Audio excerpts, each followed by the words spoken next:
Enough with embrace debate. Pointless yelling at each other on ESPN and Fox, yet very little actual content. It's time for a change. A voice from the fan, for the fan. The most compelling topics in sports, all covered here. This is Corbet's Corner. Okay, big week ahead. I am back here in Minneapolis, still in Corbett with you, riding solo for Corbett's Corner here on a Monday. So a little programming notes. Of course, we debuted this right before I went out to St. Louis. Enjoyed getting to see friends, fans, listeners, viewers, you.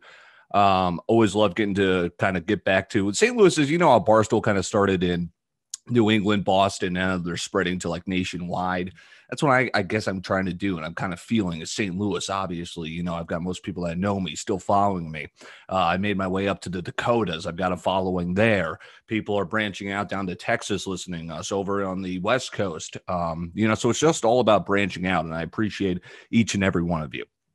Let's laugh at the T-Wolves. MLB Opening Day is coming up Thursday. We're going to hopefully have some more voices on here. We'll talk Cubs, Twins, Cardinals mostly, but obviously we'll hit all the national headlines too. So Opening Day, we'll hope to get a Corbett's Corner pod coming up later this week.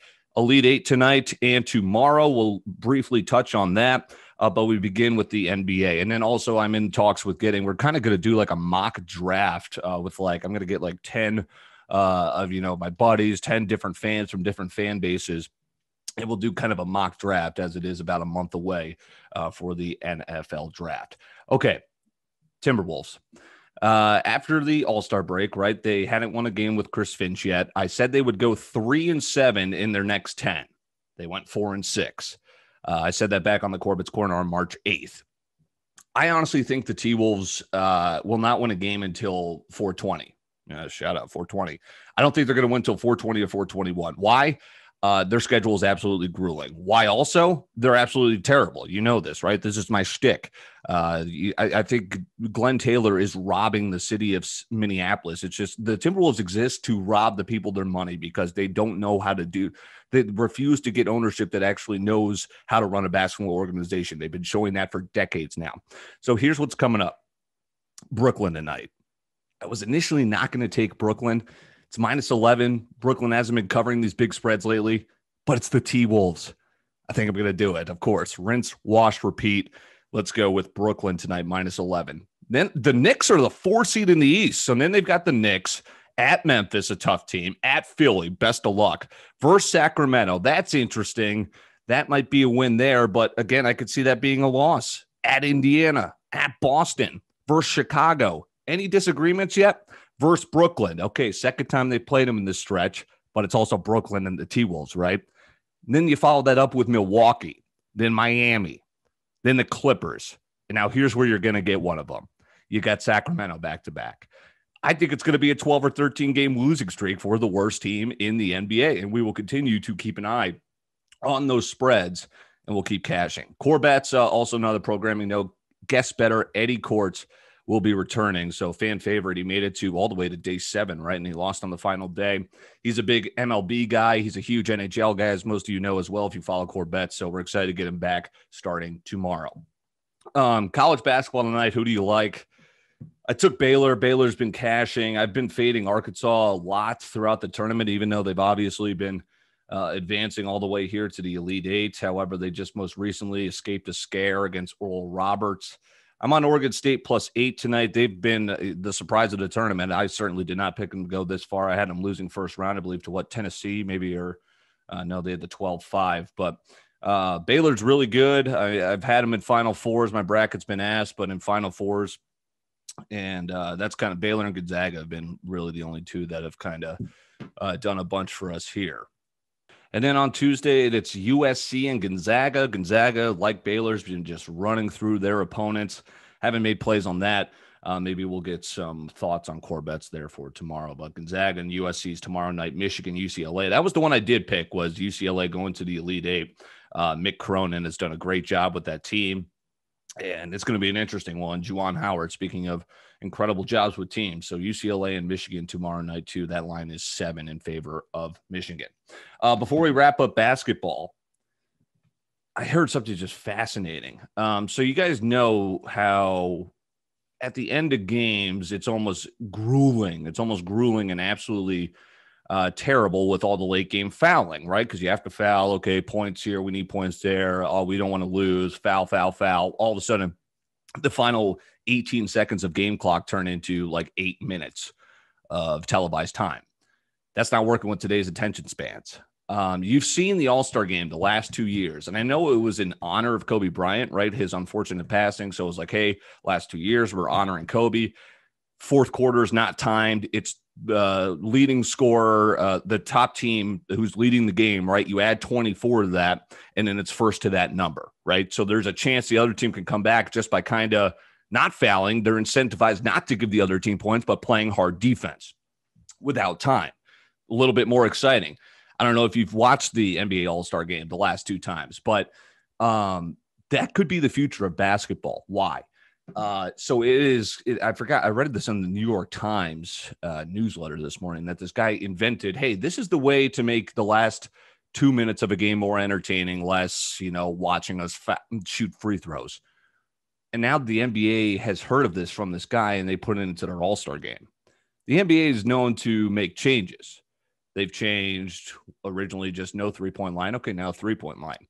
You've heard before we used to have the fan vote. Now it's these guys drafting their all-star teams. The 4-point line might be coming the way basketball is going right now. And I think this could be a potential, maybe it's not the entire fourth quarter, but this could be in the future of NBA basketball, and it's eventually going to trickle down. I don't know how far it is out, but I found it fascinating just kind of reading about it. And I was like, oh, so it wasn't just like this is actually being worked around in NBA front offices or NBA headquarters. Like, hey, how can we always keep the game more entertaining for the next generation where attention spans are quickly dwindling, right? How do we make it entertaining for the youngest audience that we're looking for, right? You're always looking for that 18, even lower now because everyone has a phone, even by age 10, 12. Those are all juicy to potential advertisers. That's why all this streaming shit is so valuable. And yeah, look at the last night. So UCLA and Bama, the OT ending, that was crap. We watched like 10 minutes more than we had to because Alabama kept fouling at the end. That game was over. So MLB, how do you value spring training? Because the Cubs look good in the Cactus League standings.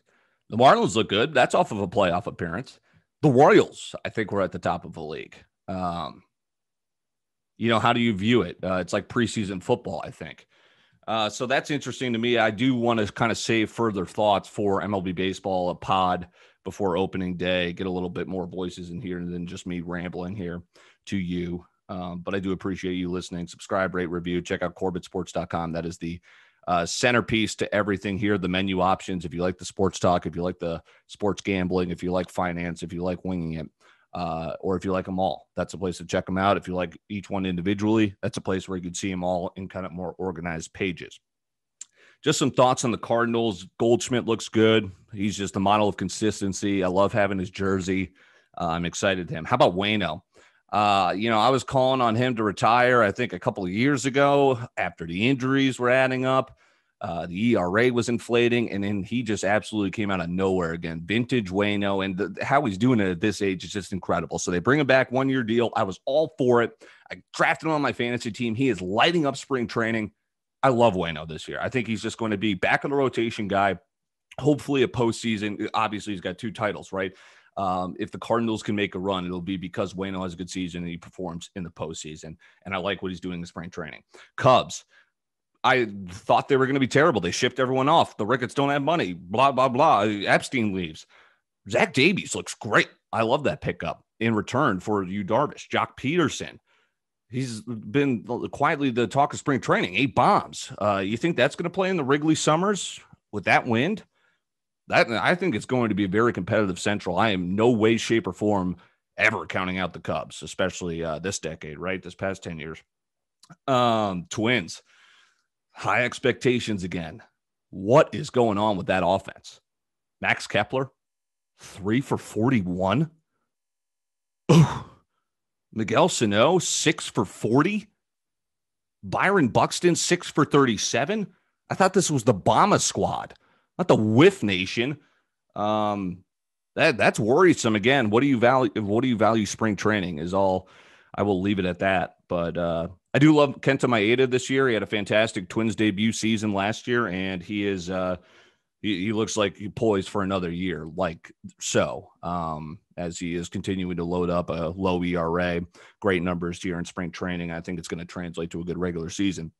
J Happ, J-A, Ja. I don't love that signing at all. Spring training, 7 ERA, that looks bad. But, you know, J Happ's that guy that you just throw out there and he eats innings. Like he'll give you 200 innings or something. You just throw him out there as a fifth guy. Okay, Corbett's Corner, I wanted to put something out to you here on a Monday. Appreciate you letting me get some time off as I was in St. Louis. Big things coming. Good to get the website out. And we're back to full-time pods. Opening day baseball on Thursday. We've got the Final Four this weekend, the national title game, beginning of next week. Things are happening. I didn't even get to talk about Ngannou knocking out Miocic. I just caught that fight, right? You had to barely blink. That was crazy. Maybe we'll do a more in-depth thing there. UFC 260. I wasn't too plugged into it because I was on vacation, right?